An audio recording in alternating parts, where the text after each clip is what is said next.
신약 성경에는 사도 바울의 많은 편지가 있습니다. 그 많은 편지 중에 오늘 우리가 읽은 디모데후서는 바울이 마지막으로 쓴 편지입니다.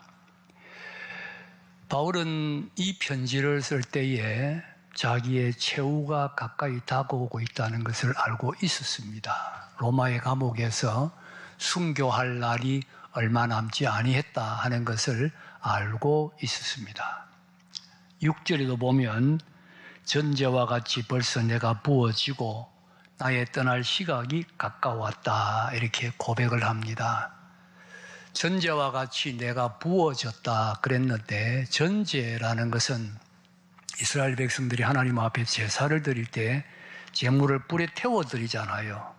그러면 불에 이제 다 타가는 마지막 시간쯤 되어서 그 제물 위에 독한 포도주나 향기로운 기름을 붓는 겁니다. 그러면 불꽃이 확 타오르면서 아름다운 향기가 퍼지면서 제사가 끝나는 거죠. 그게 전제입니다. 그리고 바울이 여기에 내가 전제와 같이 부어졌다는 말은 내 인생이 하나의 제물이라면 마지막 봉사가 끝났다는 뜻이죠. 그래서 떠날 시각이 가까웠다. 내가 죽을 때가 한마디로 되었다. 그렇게 고백을 하고 있는 것입니다. 그런 점에서 이 디모데후서는 바울의 유서라고 할 수가 있습니다. 유서. 여러분, 사람이 유언으로 남기는 말은 어떤 말입니까? 가장 진실한 말, 또 가장 하고 싶은 말, 가장 부탁하고 싶은 말이지요. 또 자기의 생애를 되돌아보면서 가장 인상 깊은 감회 같은 것을 유언으로 남기게 됩니다. 사실 이 디모데후서의 바울도 거창한 이야기 하지 않습니다. 자기 개인적인 이야기, 또 사랑하는 제자요 후계자인 디모데에게 개인적으로 부탁하는 이야기들을 하고 있습니다. 그러면서 바울은 이 디모데후서 마지막 편지를 통하여 자기의 생애를 한번 정리를 해봅니다. 자기의 생애를 돌아보며 정리를 해봅니다. 바울이 스스로의 생애를 정리한 최종 결론, 자기의 생애를 정리할 때 내린 결론, 그것은 한마디로 후회 없다 하는 것이었습니다. 나는 후회 없다, 아쉬울 것 없다 하는 고백입니다. 7절에 나는 선한 싸움을 싸우고 나의 달려갈 길을 마치고 믿음을 지켰다. 후회 없다. 할 일 다 했다. 아쉬움 없다. 그런 뜻이지요. 아쉬움이 없다. 고백하고 있습니다. 특별히 나의 달려갈 길을 마쳤다 할 때에 이 마쳤다는 단어는 예수님께서 십자가 위에서 내가 다 이루었다 하실 때 그 이루었다는 단어하고 같은 단어입니다. 다 이루었다는 거예요. 아니, 교회는 어리고 문제 많은 교회도 있고 전도해야 될 사람들도 많고 전도해야 될 지역도 많은데 뭘 어떻게 다 이루었다는 말입니까? 하나님께서 내게 하라고 주신 일은 다 감당했다는 겁니다. 평생을 하나님 주신 사명 감당하기 위하여 최선을 다해 달려왔고 이제 내가 해야 할 일은 다 했다. 후회 없다. 아쉬움 없다.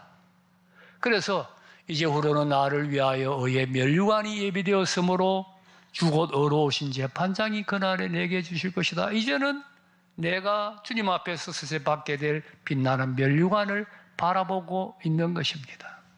하나님 앞에서나 사람 앞에서 한치 부끄러움 없이 보람있고 가치 있는 삶을 살았다는 바울의 인생 정리입니다. 여러분, 어떤 인생이 성공한 인생입니까? 만약에 성공한 인생은 어떤 인생이냐 물으면 여러분은 무엇이라고 답하겠습니까? 성공한 인생은 한마디로 마지막에 후회 없는 인생입니다. 그렇지 않습니까? 아무리 많이 돈을 벌었고 아무리 많은 것을 누려도 마지막에 후회한다면 그 인생은 실패입니다. 그러나 마지막에 후회할 것이 없다면 그 인생은 성공한 인생입니다. 사도 바울은 마지막에 후회 없습니다. 승리의 계가를 부르면서 디모데에게 너도 이 길을 따라오라고 자신 있게 권면하고 있습니다. 우리도 마지막 후회 없는 생애를 살아야 합니다. 사도 바울처럼 마지막 주님 앞에 섰을 때 후회 없는, 인생의 마지막이 다가왔을 때 후회 없는 성공적 인생을 살아야 됩니다. 승리적 인생을 살아야 합니다. 그러면 사도 바울의 이 후회 없는 인생의 가장 뚜렷한 특징이 무엇입니까? 어떤 인생을 살았습니까? 먼저는 목표가 뚜렷한 삶을 살았습니다. 목표가 뚜렷한 삶, 이것이 바울의 인생의 첫 번째 특징입니다. 바울은 자기의 인생을 하나의 경주로 생각했습니다. 내가 선한 싸움 싸우고 달려갈 길을 마쳤다 그랬는데, 달려갈 길이라는 것은 그냥 무슨 가는 길을 마쳤다 그런 뜻이 아니고 육상 경주자가 달려야 할 코스를 다 달렸다는 뜻입니다. 마라톤 선수가 그 마라톤 코스를 다 달리듯이 그렇게 달려갈 길, 내게 주어진 코스를 다 달렸다. 하나의 육상 경주자로 자기를 비유하고 있는 것입니다. 육상 경주의 지극히 상식적인 이야기입니다만 가장 중요한 것은 꼬린 지점을 향하여 달리는 겁니다. 그렇죠? 육상 경주 실컷 했는데 꼬린 지점 아닌 지점으로 달려갔다면 그게 무슨 소용이 있습니까? 꼬린 지점을 향하여 달리는 겁니다. 그래서 고린도전서 9장 26절을 보면 바울이 나는 다름질하기를 향방 없는 것 같이 아니하고, 다름질, 육상 경주하는데 향방 없는 것, 꼬린 지점 없는 것처럼 그렇게 달리지 않았다. 언제나 목표가 있었고 목표를 향하여 달려갔다. 그런 뜻이지요. 목표 없는 인생은 꼬린 지점 아닌 곳을 향해 달려가는 인생과 같습니다. 여러분, 달리기를 하는데 꼬린 지점은 여기 있는데 엉뚱한 방향으로 달리면 아무리 빨리 달리면 뭐합니까? 아무리 열심히 달리면 뭐합니까? 아무리 많이 달리면 뭐합니까? 다 소용없습니다. 헛수고하는 것입니다. 꼬린 지점을 향하여 달리는 것이 중요합니다. 나아가 우리의 삶의 만족과 보람이 어디에서 옵니까? 어떤 목표를 달성했을 때 거기에 보람이 있고 의미가 있죠. 여러분, 하루의 삶을 살아도 내가 오늘 하루 해야 할 일을 잘 감당했다, 성실하게 감당했다 생각할 때에 기쁨이 있고 보람이 있고 의미가 있지 않습니까? 인생도 마찬가지입니다. 우리 인생을 다 살았을 때 내가 해야 할 일을 잘했다, 내가 목표를 향하여 잘 달려왔다, 그렇게 생각할 때 보람이 있고 의미가 있고 가치가 있는 것입니다. 따라서 지금 목표가 없다, 이 말은 마지막 후회한다는 말과 똑같습니다. 마지막 후회한다는 말과 똑같습니다. 먼저 분명한 목표가 있어야 됩니다. 우리가 가끔 살아온 생을 되돌아볼 때가 있습니다. 정리할 때가 있습니다. 그런데 많은 경우 인생을 정리해보면 막연하게 후회도 되고 막연하게 잘못 살았다는 생각도 드는데 구체적으로 무엇을 잘못 살았는지 무엇을 잘 살았는지 판단이 안 설 때가 있습니다. 이유가 뭡니까? 처음부터 분명한 목표, 방향 설정이 없는 겁니다. 처음부터 분명한 목표가 없으니까 이게 잘못된 것 같기는 같은데 뭐가 잘못됐는지 분명하게 판단이 안 선다는 이야기지요. 처음부터 분명한 목표가 없었습니다. 먼저 분명한 목표가 있어야 됩니다. 목표가 없다면 결국은 나중에 후회하고 아쉬워할 수밖에 없습니다. 바울에게는 분명한 삶의 목표가 있었습니다. 빌립보 3장 12절을 보면 나는 그리스도 예수께 잡힌 바 된 그것을 잡으려고 달려간다, 이렇게 자기의 인생을 고백합니다. 그리스도 예수께 잡힌 바 된 그것을 잡으려고 달려간다. 예수님이 먼저 바울을 붙잡았습니다. 바울은 그때 예수 믿지 않았습니다. 오히려 예수님께 도전했습니다. 그런데 주님이 먼저 바울을 사랑하셨습니다. 그래서 바울을 사로잡았습니다. 사로잡고는 바울에게 은혜를 베풀어 주시고 바울의 죄를 용서해 주시고 바울을 불러서 사도로까지 삼아 주셨습니다. 바울이 이 사실을 깨달으니까 너무 고맙고 너무 감사한 거예요. 어떻게 나 같은 죄인을 이렇게 사랑해 주셔서 불러주시고 사도로까지 세워주셨느냐? 여기에 감격해서 이때부터는 바울이 예수님을 잡으려는 삶이 시작되는 겁니다. 그리스도 예수께 잡힌 바 된 그것을 잡으려 달려간다. 이제는 내가 예수님을 붙잡아야지, 내가 예수님을 사랑해야지, 내가 예수님을 위해야지, 내가 예수님 주신 사명을 감당해야지 하는 바울의 생애가 시작되는 것입니다. 이것이 바울의 삶의 목표였습니다. 이 목표에 방해되는 것은 다 버렸습니다. 지식도 명예도 직위도 다 배설물처럼 여겼습니다.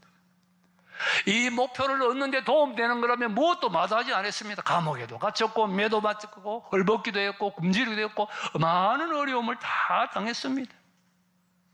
그러나 그는 스스로 고백합니다.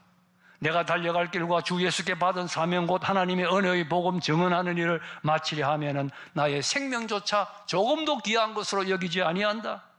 진정 목표만을 향하여 달려갔던 바울의 생애였습니다. 주님 오늘 우리를 사랑하십니다. 한없는 은혜로 한없는 사랑으로 사랑하십니다. 이제는 우리가 주님을 사랑해야 됩니다. 주님을 위하여 일해야 됩니다. 주님을 위하여 살아야 합니다. 그것이 우리 인생의 목표입니다. 우리에게는 기도 제목이 많습니다. 많은 기도 제목이 있습니다. 그러나 궁극적 우리의 기도 제목은 하나입니다. 주님 더 사랑하게 하여 주시옵소서. 왜? 그것이 우리 인생의 목표이기 때문입니다.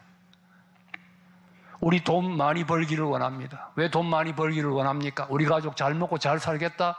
목표가 틀렸습니다. 돈 많이 벌어서 그 돈으로 주의 일 하겠다는 겁니다. 물질로 하나님 나라 위하여 일하겠다. 이것이 우리 인생 목표입니다. 우리 자녀들 공부 잘하기를 원합니다. 좋은 대학 가기를 원합니다. 왜 좋은 대학 가기를 원합니까? 그래야 내가 자랑스럽고 취직하기 좋기 때문에 목표가 틀렸습니다. 좋은 대학 가야 주님의 나라 위하여 일하기에 더 좋기 때문에 더 크게 주의 나라 위하여 일할 수 있기 때문에 좋은 대학 가기를 원하는 것입니다. 우리가 성령 충만 받기를 원합니다. 왜 성령 충만 받기를 원합니까? 성령 충만 자체가 목표가 아닙니다. 성령 충만 받아야 주님 더 사랑할 수 있고 성령 충만 받아야 주님을 위하여 일할 수 있기 때문입니다. 성령 충만 받아야 주님 주신 사명 감당할 수 있기 때문입니다. 내게 주신 은사대로 내가 가진 모든 것으로 주님을 위하여 사는 것, 이것이 우리 인생의 목표입니다. 이 목표를 분명히 하고 이 목표를 향하여 달려가야 합니다. 여러분, 다시 한번 여러분의 생애 목표를 점검해 보세요. 무엇을 위하여 살고 있습니까? 아무리 돈을 많이 벌어도 이 목표에서 벗어났다면 실패입니다. 아무리 많은 것을 누렸어도 이 목표에서 벗어났다면 부끄러운 것입니다. 우리 인생의 목표는 오직 하나, 주님 사랑하고 주님을 위하여 사는 것입니다. 주님을 위하여 일하는 것입니다. 먼저 목표를 분명히 정립해야 합니다.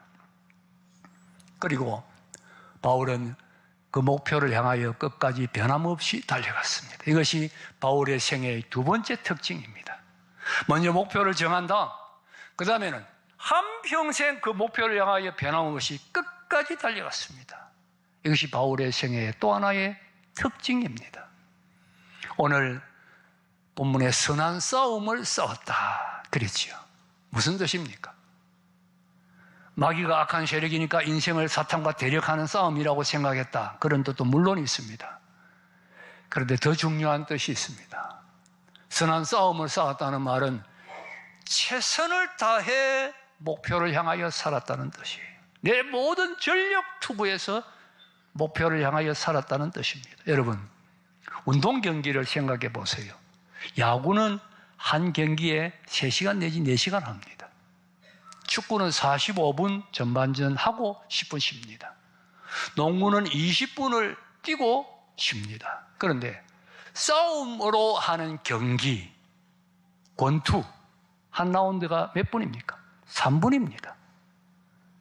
씨름, 유도, 레슬링, 태권도 전부 3분, 대부분 3분입니다. 3분.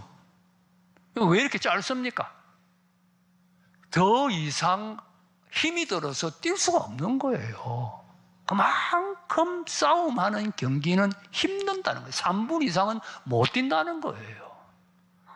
바울이 인생을 싸움이라고 생각했다는 것은 내가 주님을 향하여 달려가는 것을 그만큼 힘들게 최선을 다해 전력 투구해서 달려갔다. 싸움을 싸우듯이 나는 인생을 살았다. 그렇게 고백하는 겁니다. 여러분, 주님 섬기는 일을 어떻게 하고 있습니까? 물에 물 탄 듯이. 신앙생활 하는 것도 아니고 안 하는 것도 아니고 그렇게 하고 있지 않습니까? 이게 싸움입니다.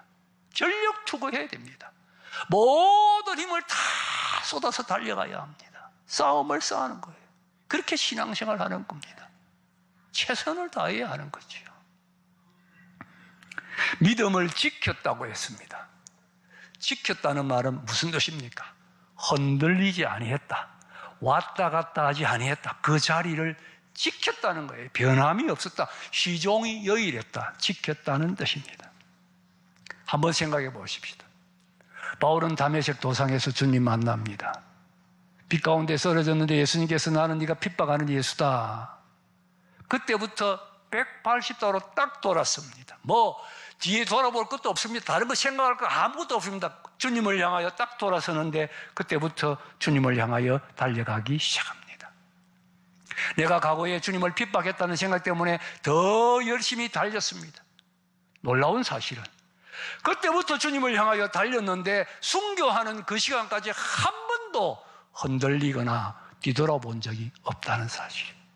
한 번도 흔들리지 않았습니다. 끝까지 시종이 여일하게 달렸습니다. 변함없이 달렸습니다.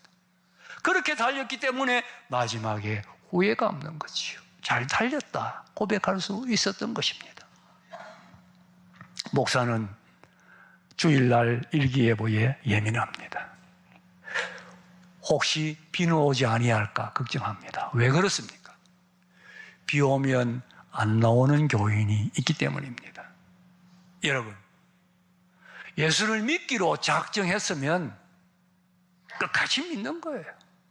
교회 나오기로 결심했으면 비가 오나 눈이 오나 태풍이 부나 나오는 거예요. 그런데 비만 와도 안 나옵니다. 그래가지고 어떻게 변함없이 끝까지 달렸다고 할 수가 있겠습니까? 우리가 세례받기 6개월 전에 학습을 줍니다. 그것도 6개월이나 믿어야 학습을 줍니다.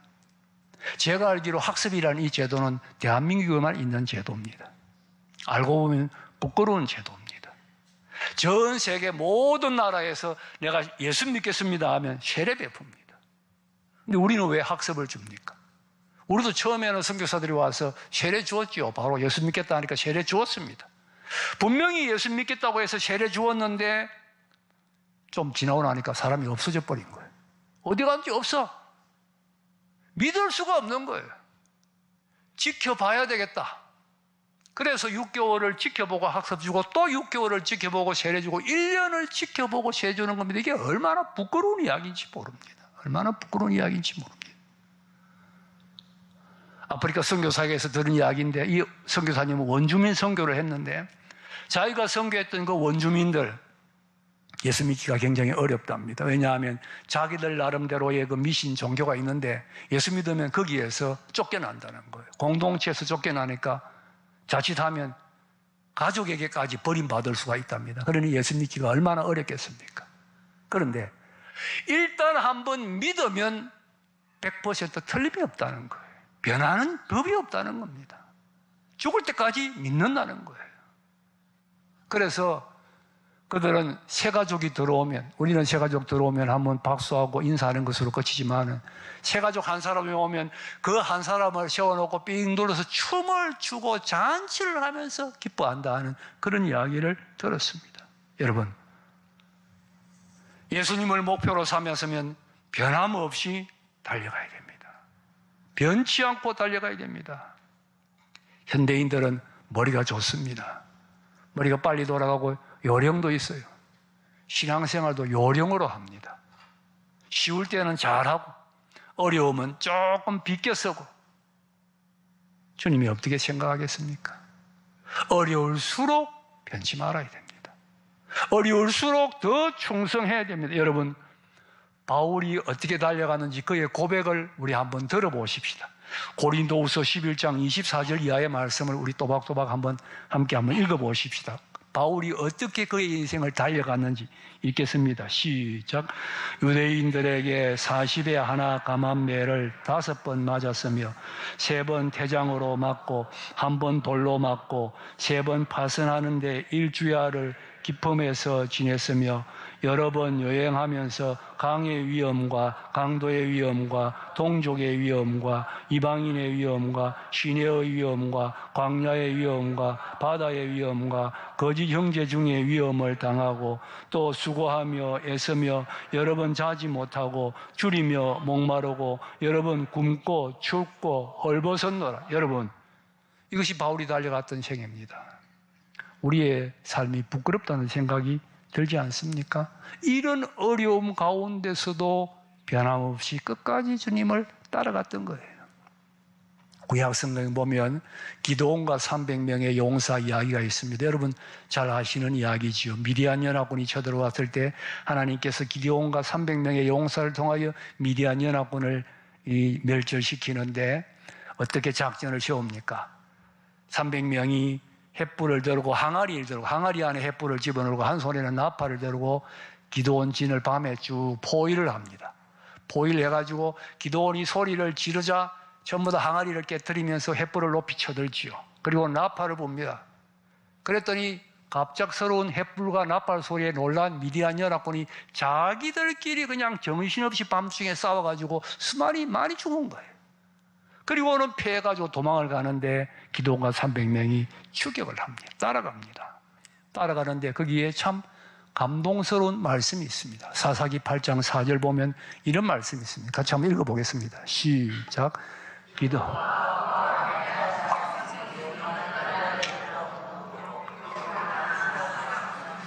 저는 이 말씀 참 감동적입니다. 은혜롭습니다. 지금 우리 말씀은 피곤하나 추격하며 이렇게 되어 있는데 옛날 성경에는 피곤하나 따르며 그렇게 되어 있습니다. 비록 피곤하나 따르며.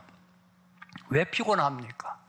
자, 전쟁이란 것이 힘든데 지금 며칠을 따라가는지 추격하는지 모릅니다. 따라가다 보니까 잠을 못 잤어요. 쉬지를 못했어요. 먹지를 못했어요. 왜 못 먹었느냐? 주변에 있는 주민들에게 먹을 것을 달라 하니까 안 주는 거예요. 왜 안 주느냐? 누가 이길지 모르는데 만약에 이스라엘 백성 도와주었다가 미디안 연합군이 이기면 그들이 보복하면 어떻게 하느냐? 안 도와주는 거예요. 그래서 먹지도 못했어요. 자지 못하고 쉬지 못하고 먹지 못하고 얼마나 피곤합니까? 그런데도 끝까지 따라갔다. 왜? 하나님 주신 사명이라고 생각했기에 충성하는 겁니다. 이것이 내가 해야 할 일이라고 생각했기 때문에 끝까지 따라가는 거예요. 그리고 거기에 지도자의 마음을 헤아리는 생각도 있었다고 봅니다. 그것도 중요합니다. 내가 탈락하면 지도자가 낙심하지 않을까? 내가 탈락하면 지도자가 낙심할 거야. 그 사실을 생각할 때 탈락할 수가 없는 거예요. 비록 피곤하나 끝까지 따라갔다. 참 눈물 나는 말씀이에요. 감격스러운 말씀. 여러분, 주님을 이렇게 따라가야 됩니다. 교회를 이렇게 섬기는 거예요. 주님의 일은 이런 자세로 하는 것입니다. 저는 결혼식 주례할 때에 그 서약하는 말씀을 참 좋아합니다. 전통적인 서약. 기쁠 때나 슬플 때나 강건하거나 병들거나 부유하거나 가난하게 되는 모든 경우에서 사랑하겠느냐? 여러분, 모든 경우에서 주님을 사랑해야 됩니다. 모든 경우에서 주님을 위하여 일해야 됩니다. 모든 경우에서 주님을 위하여 헌신하고 교회를 섬겨야 됩니다. 이것이 주님을 따라가는 자의 아름다운 모습이죠. 모든 경우에서. 자, 이제 바울의 마지막 고백을 보십시다. 8절 읽겠습니다. 8절. 시작. 이제후로는 나를 위하여 의의 면류관이 마련되었으므로 주 곧 의로우신 재판장이 그날에 내게 주실 것이며 내게만 아니라 주의 나타나심을 사모하는 모든 자에게니라. 이제 내 앞에 영광스러운 면류관이 예비되어 있다. 바울은 특별하니까 면류관 받는 거지 그게 아닙니다. 여기 뭐라고 말했습니까? 내게만 아니라 주의 나타나심을 사모하는 모든 자에게니라. 부족하지만 끝까지 따르려고 최선을 다하는 모든 자에게 의의 면류관이 예비되어 있다. 나를 위해서도 의의 면류관 예비되어 있습니다. 그 면류관 바라보고 끝까지 따라가는 것이지요. 여러분, 끝까지 변함없이 주님 따르십시다. 먼저 목표를 분명히 하십시다. 주님을 위하여 살아가는 것입니다. 주님을 사랑하는 것입니다. 주님을 위하여 살아드리는 것입니다. 우리 인생의 목표, 오직 주님, 주님만이 내 인생의 목표입니다. 그 목표를 향하여 이제 변함없이 끝까지 달려야 합니다. 멸관선은 그날까지 최선을 다해 흔들리지 아니하고 달려가는 것입니다. 목표를 먼저 분명히 하고 끝까지 최선을 향해 달려가는 우리 모두가 다 될 수 있기를 주님의 이름으로 축복합니다.